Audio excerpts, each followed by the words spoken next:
Nau mai, hoki mai ki a The Fold, e mihi ne, ko Duncan Greive tōku ingoa. My guest today, returning for the first time in 2025, Toby Manhire. Kia ora, Duncan. Thank you so much for agreeing to appear on my podcast with a luxurious, what was it, almost 5-6 hours notice? Well, only because when you messaged me this morning saying, could I do a podcast right then, pretty much, you were basically round at my house saying... I was, as I often am.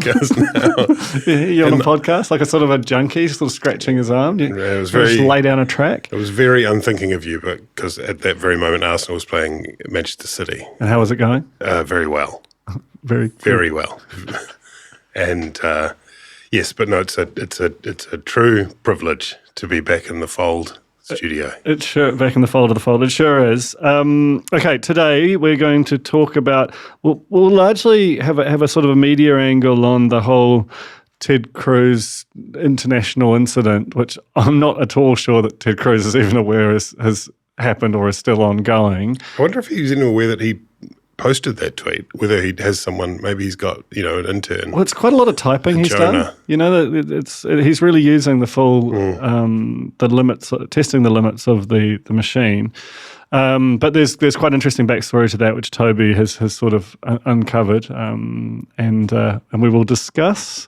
He's wincing when I say that. So. Well, I've done some attempt at disinterring it, but I'm not sure I've got the full story, so we'll just have to caveat that slightly.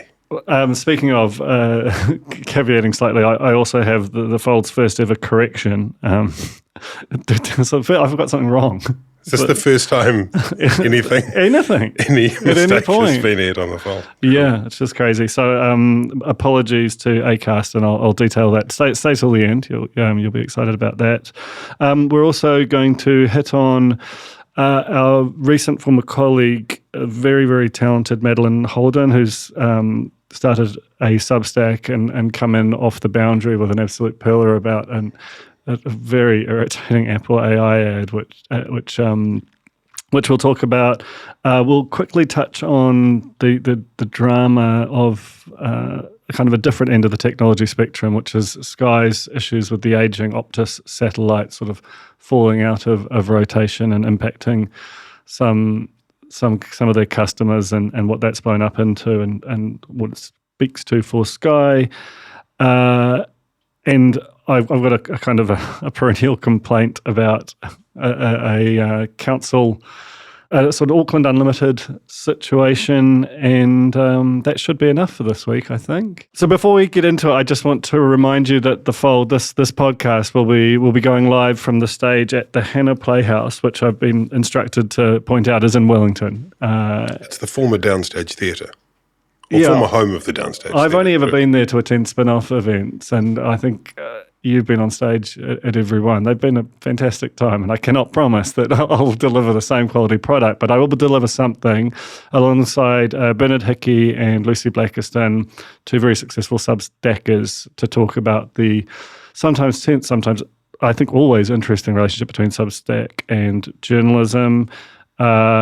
Tickets are on sale now. If you go to the Spinoff and look up events, February 20th, 7 p.m, Hannah Playhouse, Wellington. That sounds very timely and informative and entertaining. Yeah, and I think it's going to be a wonderful time. Let's talk about Ted Cruz. Okay. Ted Cruz, who is a senator in the US, once a presidential candidate, famously or infamously described by Donald Trump, who was contesting for the Republican candidacy at the time as Lion Ted. That was he gives nicknames to all his enemies. And the tweet, funnily enough, Ted Cruz, who has now become part of the big mega machine in a way and is supportive of the Trump takeover of the Republican Party, which he wasn't originally. Anyway, he's tweeted over the weekend, I think, with the words New and Zealand in it, which always excites us. But he has tweeted with reference to a story in the newspaper Haaretz. I think it's Israel's oldest newspaper. It's a left-leaning newspaper. A newspaper that has had some controversy of its own recently in Israeli politics, which is obviously very, very heated at the moment, and that the government boycotted Haaretz. think late last year. So government spokespeople aren't to offer comment to Haaretz, and Wow. there's no government advertising there. The story describes how New Zealand, at the New Zealand border, has started adding a layer of interrogation of anyone who is Israeli in case they might have been part of the IDF, of the Israeli Defence Force. It's not true, it turns out. But Cruz tweeted the story. It's based on I assume, on John Minto's kind of weird campaign that had became a bit of a flashpoint last week. So I assume that that's just kind of got filtered out through various social accounts and picked up by an unscrupulous... I think probably at some point, but one of the many intriguing parts of the story, which is, we should say that this tweet was responded to by a lineup of New Zealand MPs, most prominently Winston Peters, the Foreign Minister, and the Deputy Prime Minister, and David Seymour, both... the Deputy Prime Minister in waiting. That's right. And also... they both said, this is wrong, you've got this wrong, this is fake news. Brian Tamaki also jumped in and said, you've got this quite right, incorrectly. That's his role. Everyone's doing their job there. But it's one of those things, if you trace it back, it's interesting. It looks to me that the Haaretz story, which is the one that has attracted the most pushback, understandably, because it was the one that was linked out of the Cruz tweet, came after a story in the Times of Israel, which is an online-only newspaper that's been around for a while now in Israel. And the story, which was in the Times of Israel first and then following that in Haaretz. Now, I'm not certain that Haaretz followed. It could have come from the same source or whatever. But there's often, within the industry, there's a culture of what you call a matcher, where you sort of see a popular story blowing up and rush to get up something which broadly approximates the same bones of the story. Yeah, and so it seems possible, maybe even likely, that Haaretz saw the story in the Times of Israel and decided to pick up on it or follow it. They made no reference to the Times of Israel in that story, thereby breaking that sometimes lineage that you get when to try and work out where did this misinformation, because it's what it is, emerge from.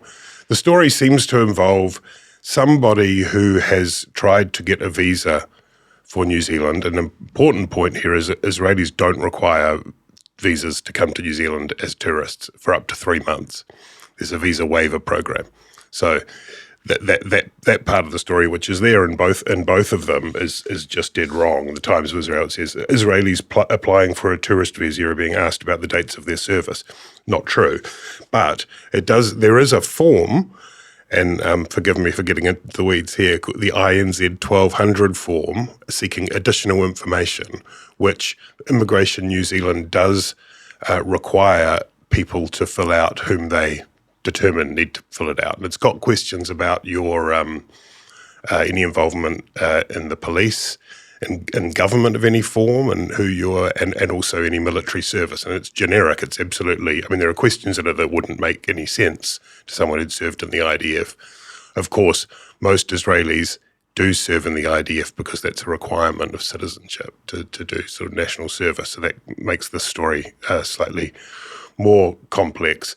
But it seems as though what has happened is unnamed individuals have, in their process of applying for a visa of some sort in New Zealand, which means they were here for longer than 3 months, or perhaps it was a residency visa, have been asked to fill out this form, as people from any number of countries may be in certain circumstances. And that, in the current environment, that the very, very febrile environment, that has been turned into a story about how new requirements are being made of Israeli would-be tourists to New Zealand, which is, according to Immigration New Zealand, absolutely not the case. There has been no change to the way that applicants for visas or arriving tourists are treated.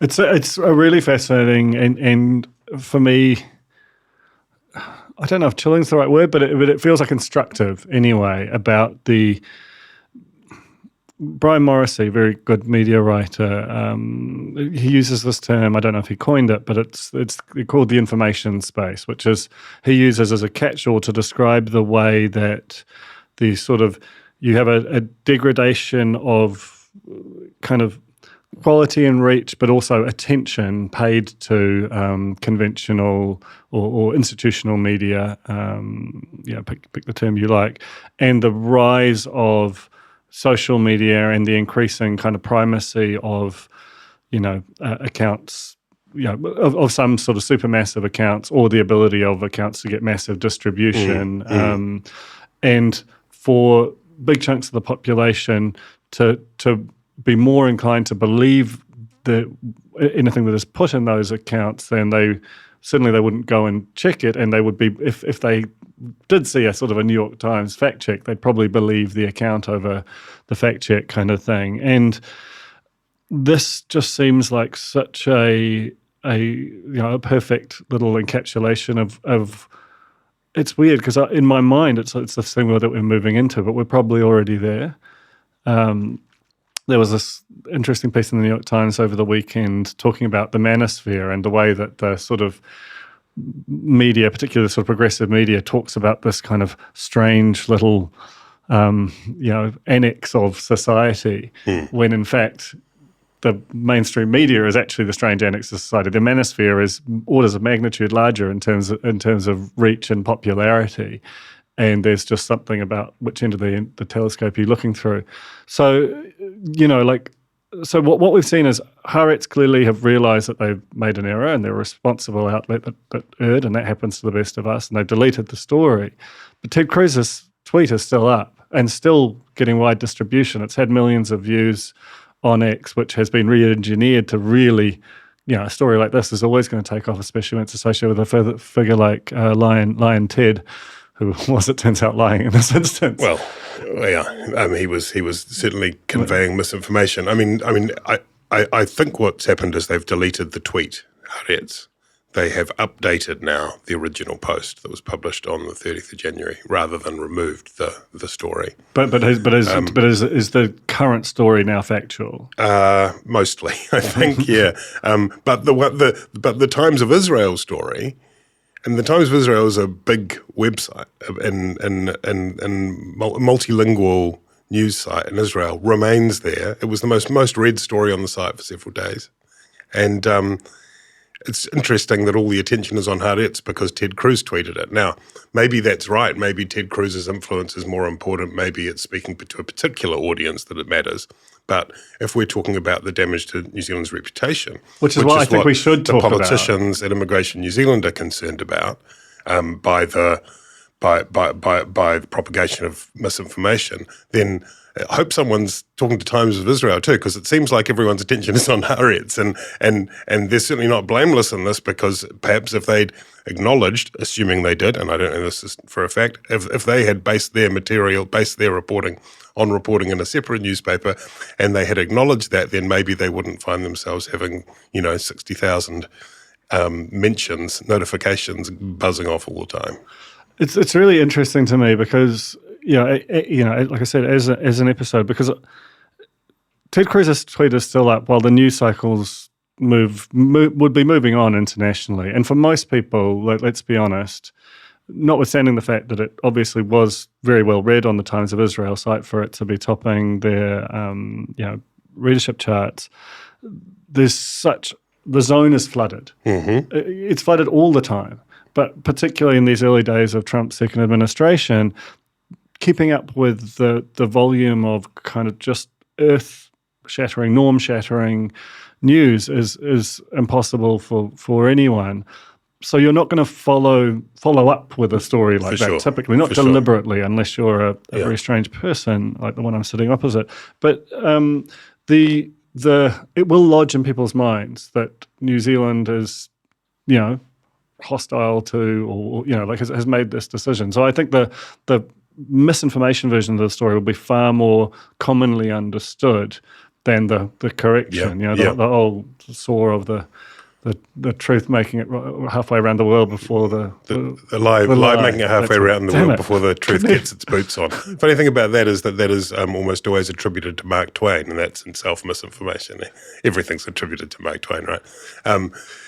But sure, and I am interested in the attention paid to the Ted Cruz tweet. I don't think that's just because or only or at all because David Seymour and Winston Peters are scrolling Twitter a lot.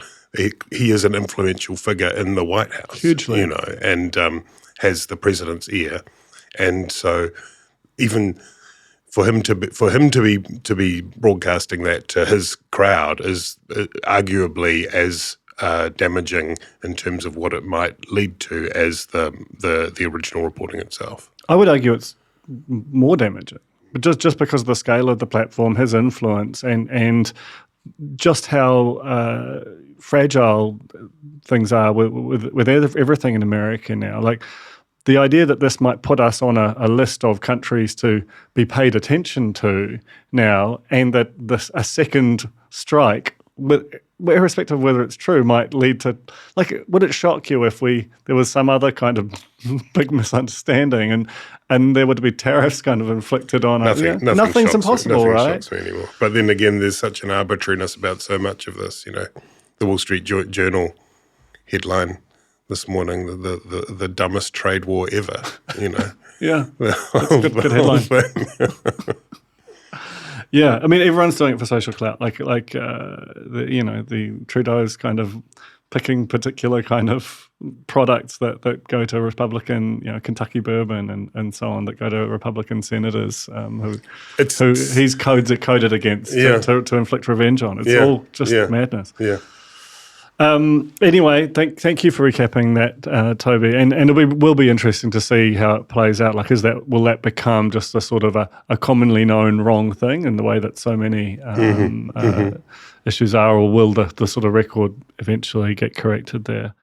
Now we'll talk about Madeleine Holden, really wonderful writer, particularly about sort of the internet's impact on society. Recent former colleague of ours, and someone who I think thinks really clearly and critically about, she describes herself as a retired dick pic critic. That is both funny and true.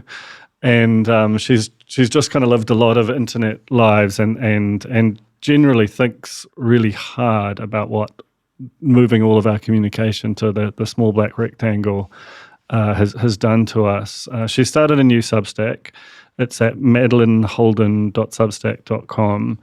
And what we might do is just start by playing down a section of this Apple Intelligence ad that recently played, and then I'll read a paragraph that she wrote about it.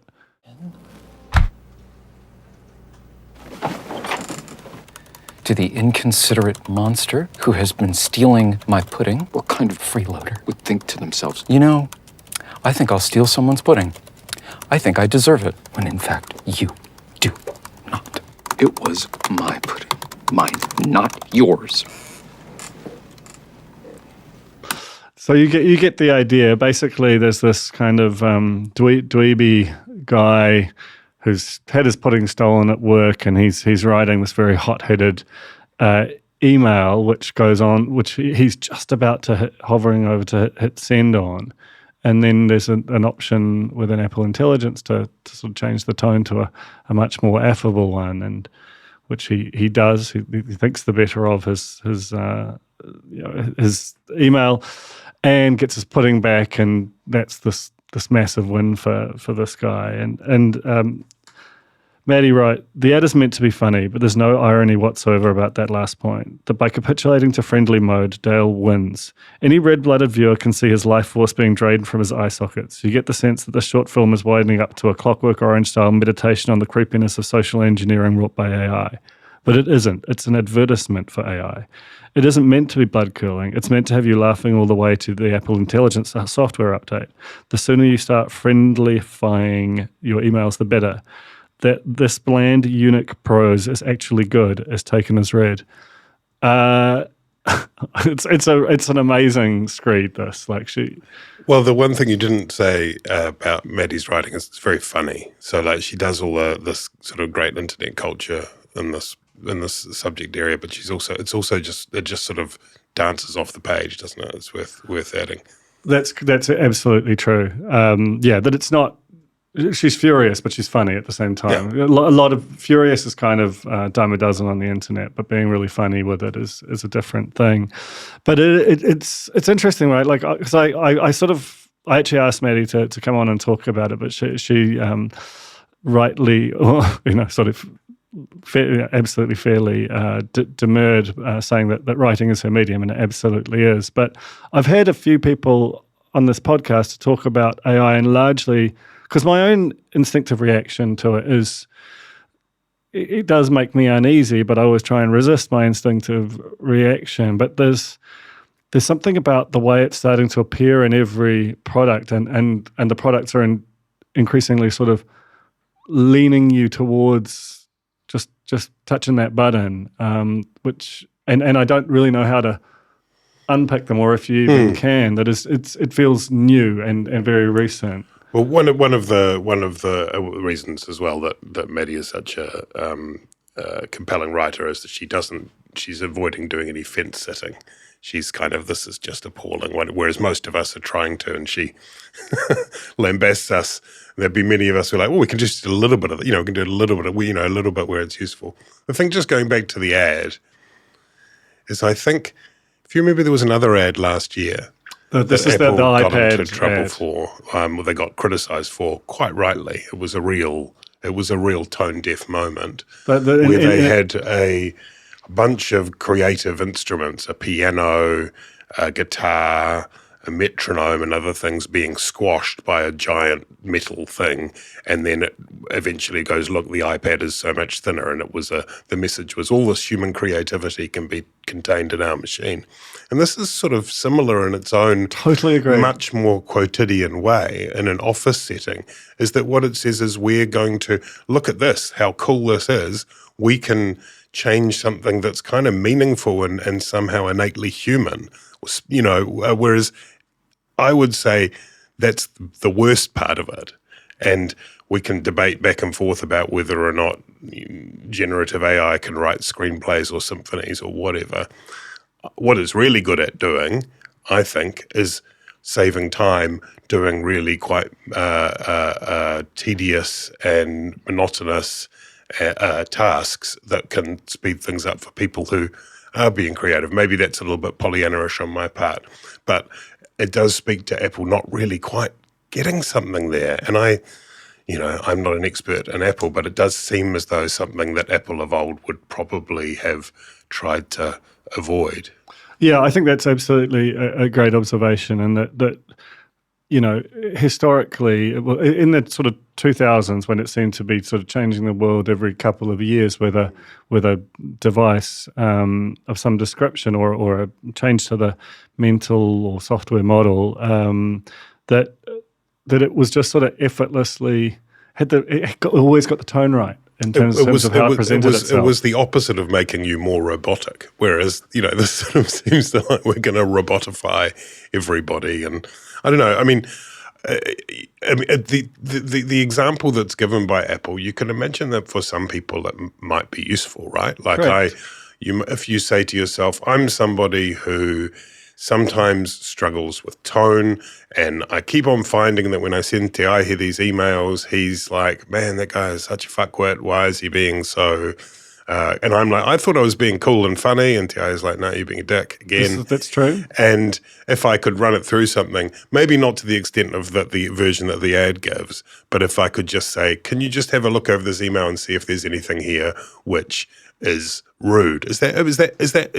I mean, I'd be interested to hear what Maddie would think about that. Whether that's okay to use it as kind of a little advisor, or whether that still gets to the point of becoming. She uses this great phrase that it leads to bravery, tact, and wisdom will atrophy, which is a glorious wording. It is beautifully part of that thunderous conclusion. Look, I think sometimes, to present a counter argument, there are plenty of people who struggle with tone, and not everyone is as magnificently gifted a writer as Maddie is.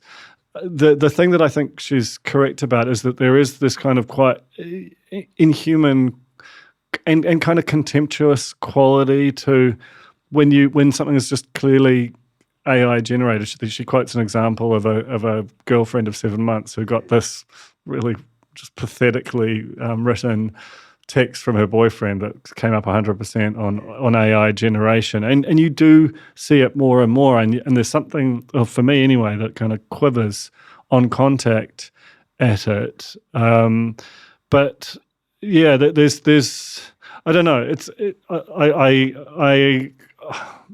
I guess I struggle with what the end point of this is, because now that it's in product, it's not a place that you go to do something. Now that it's in your inbox, it's in your G Drive. It doesn't seem at all like much of a leap. In fact, much less of a leap than as far as we've come already to imagine that you can set your email to automatically respond to an email. So if someone starts off a chain and they will have their own AI, those things can just finish the job together, and the human could be watching and approving of it. But at a certain point, well, you're describing a chatbot, aren't you? But two chatbots talking to one another. 80% chatbot. And I think that you're right about the effect of it now being baked into the technology. I don't know if this is everywhere or whether they're still testing it back and forth. But Gmail now offers you that, like Gemini. It proffers it. If it becomes seen as okay, of course, if I start writing hello and I click on the button that go, that's the word I wanted, and then that predictive text is, and then so just one more step, and then the auto reply, which Maddie talks about in the piece. But if it's seen as a continuum on that stuff, then we might. What I love about this sort of essay is the challenge to just stop and actually go, hang on a minute and think about it before it becomes a slippery slope. Yeah, absolutely. And slippery slop. Slippery slop. And I think as we sort of navigate this kind of strange new world, and often, the natural, or certainly my natural instinct is to try and test my my instinctive reaction. I just loved reading Maddie kind of actually just set fire to the whole thing. It was bracing. I mean, one of my thoughts, sort of to broaden it right out, on the use of AI in all of these fields, is that at some point I think we've just got to stop calling things AI. It becomes a bit of a meaningless term. And there was just for example, in our own office, we're developing an AI policy at the moment, and so hopefully I'm not breaching it, but there is an AI tool that I've been using where useful, which is Notebook, Google LM, and that allows me to upload a whole lot of PDFs, whether from an official information request or whatever, and for it to identify key points, and it provides references to that material and draws on the material you've fed it. And yes, only on that. You can get it to make a podcast for you and do tricky things, but you get it to provide references, you get it to summarize, identify recurring trends in a large piece of work. That's so useful. You've got to do the work too. I don't think you can let it do the work for you entirely, but there is this. It's just such a big. I mean, there was a form we're filling out recently for something for an agency, and they wanted to survey whether or not you used AI in creating at any point in creating the application. It's kind of like, well, you did, and if you you didn't in terms of what they probably mean, because you didn't generate any text for doing it. But if you use Google Maps to go to the library to read a book, then you did. Yeah. So these things are just so all-encompassing that I think it would be useful for us to start distinguishing the difference between one version of AI and another. Yeah, I think you're right that there's this. It's an overbroad term, just like media is an overbroad term, and there are certain use cases which I think it's very hard to argue against, and the Notebook LLM is absolutely one of those. And then there's others which I think deserve far more sort of scrutiny than they're probably getting, but because it's, again, this sort of gusher of progress, and there's all the geopolitical implications as well, that it gets awfully hard to have that sort of quiet conversation, because it's like with everything, it's moving far too fast.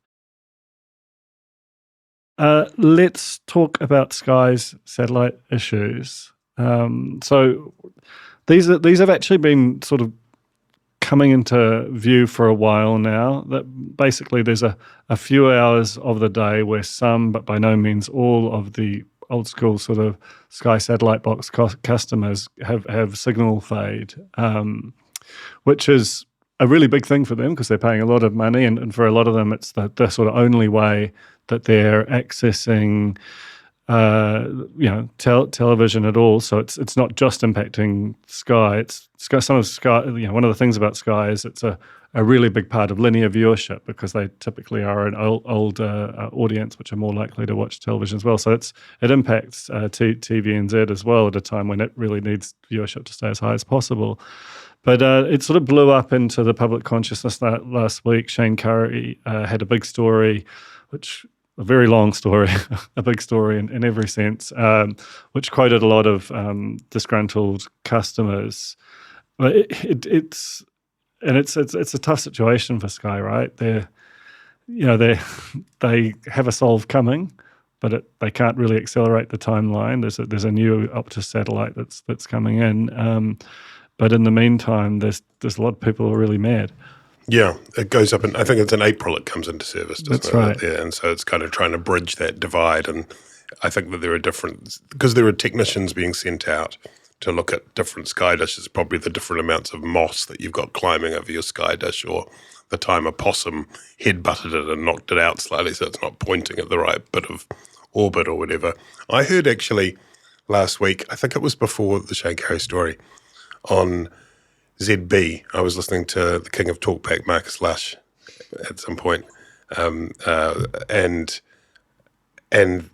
he was talking about the Sky satellite issues, and the calls were just backing up, and I thought that's a pretty interesting litmus. And ZB and Sky would have a huge amount of crossover audience, you would think. Yeah, exactly. It's one of those times, where talkback can be a useful mirror on a particular thing that's going on. It's obviously a kind of rah, rah, rah, rah, but people means something to people. TV is such a big thing in our lives, so that's the flip side of it. And I think maybe Sky was a bit slow, but Sophie Maloney is a very good communicator, the CEO of Sky, and then so she posted a video and sort of owned it and said, this is where we are, explained as clearly as possible what was going on, because it is such a complex mix of things, Sky now. Sky means different things to different people, doesn't it? I mean, I haven't had a Sky box for years now, and I was sort of surprised to read, I think in Shane's column, that 50% of the just shy of 1 million customers for Sky are still using Sky boxes. Yeah, I have a Sky box. Not ashamed to say it. Boomer. Yeah, well, I got it during the 2021 lockdown when I made a lot of changes in my life. Started eating meat. Quit social media. Or had you already quit social that was media? not long after got a that. Sky box. Let my hair grow. Started wearing a gold chain. Yeah. There's a lot of weird stuff went on inside me at that point. It's real midlife crisis stuff. But I found the idea of linear television kind of comforting, and my kids were kind of engaging with it at the time. And they've put out a new box, which is sort of part,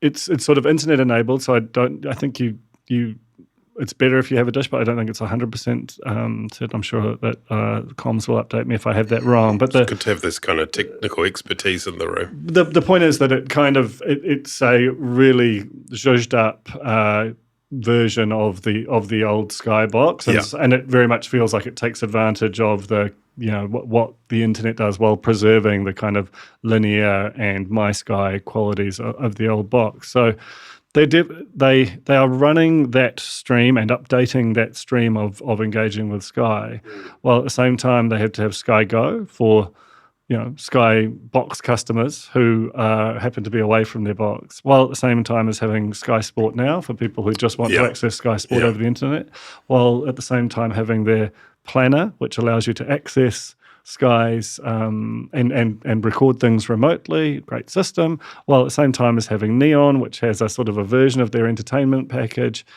And it's just a huge amount of hardware and software and customer relationships to be maintained all at once for a company which is big but also in a global context, not quite so big. And one where people who are watching the last 5 overs of a T20 game or the last 10 minutes of a hockey game that they really and it goes, the picture failed. It's nothing will quite make you kind of howl and rage like that. It's a special modern phenomenon when technology breaks now, right? Yeah. And because back in the day you'd call like an 0800 number and you could you'd feel like heard in a way that now it's just actually Sky's probably one of the few companies that has an active 0800 number. But if Netflix is to break, you're just like, well, the world's finished. Right, yeah, and it still does. Obviously, I've also learned by reading the newspaper that they've recently changed their contractor, so Downer are now sending out the text, and that's obviously or likely, I assume, to have a few teething problems of its own. But it is one of those remaining things where it's seen as sort of the Sky Dish as a utility in the way that you call up and the 0800 number and a technician comes out and sorts it out for you, the same way it would if your water or your electricity was. Whereas somehow one doesn't think about the internet in that way. You just kind of shake your fist at the buffering. Well, I think that's one of the great advantages that and we were trained to think this way by the giant tech companies who've certainly got more than enough money to have.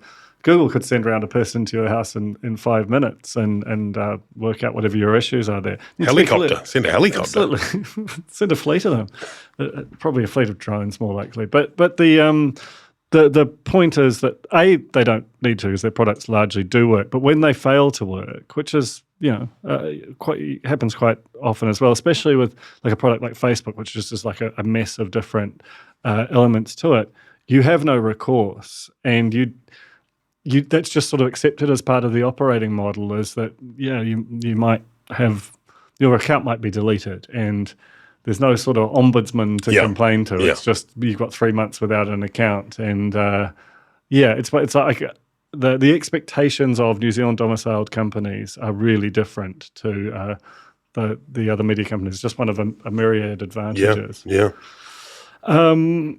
And this, I was going to try and talk more about NZME, but I just don't think there's quite enough there. But which is just to say that the redundancies proposed by NZME, which are obviously during a consultation process, there is a lot of disquiet about, and it wouldn't shock me at all if that were to meaningfully change in terms of what's happening based on the volume of very senior people who are very angry about what's being proposed. Another small thing. Does this annoy you the way it does me, or is this one of my particular? What is this? The iconic Auckland Eats? Oh, right. Well, certainly the debasement of the word iconic annoys me. Yeah, that's true. The way that's been just rinsed into. So I'll explain this. This comes from Tātaki Auckland Unlimited, the sort of economic development events arm of council, which, to be fair, has been the target of some sustained browbeating from Mayor Wayne Brown. It has this I don't know what it is. I guess it's a competition. It's a piece of media called Iconic Auckland Eats. 100 dishes that it thinks that people vote on and are considered the best in the country, and it's proudly partnering with Restaurant Hub, which is something.